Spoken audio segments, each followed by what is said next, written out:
Je vous l'annonçais dans les titres, les Espagnols savent désormais comment ils vont sortir du confinement. La feuille de route à suivre pour redémarrer le pays a été fixée par le gouvernement. Une reprise qui se fera progressivement jusqu'à fin juin. Un déconfinement par phase, mais selon Pedro Sanchez, tout dépendra de l'évolution de la pandémie.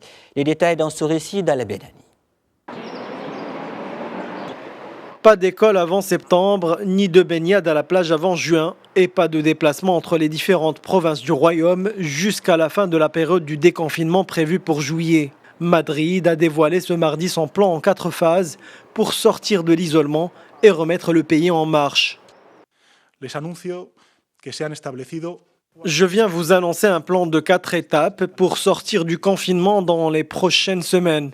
La première phase, ou phase 0, est celle que nous vivons à présent.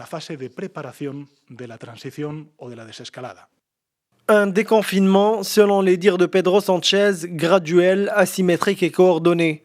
Graduel car il y aura 4 étapes espacées de 15 jours. Asymétrique car le déconfinement ne sera pas pareil partout au royaume. Et coordonné car c'est le ministre de la Santé qui fixera les critères à remplir pour passer d'une phase à l'autre.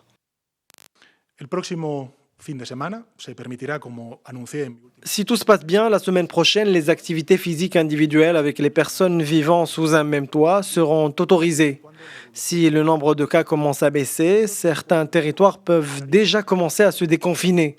Il s'agit des îles de la Graciosa, La Gomera, El Hierro et Formentera et les îles Baléariques et les Canaries. Les autres territoires espagnols pourront passer à la phase 1 dès le 4 mai prochain. Anticiparán unos días, al 4 de mayo, su desescalada, situándose en la fase 1.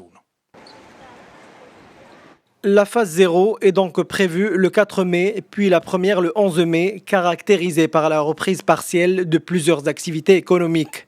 La deuxième débutera le 25 mai avec l'ouverture de plusieurs locaux avec un respect continu de distanciation sociale. Le 8 juin commencera ensuite la troisième phase. Celle-ci comportera, si tout se passe bien, le plus de changements avec une mobilité générale, mais les masques sanitaires et la distanciation resteront recommandés. Finalement, fin juin, retour à la normale. Le pouvoir central tentera donc de ménager la situation, rester très prudent sur le plan sanitaire et faire en sorte que le pays respire de nouveau sur le plan économique.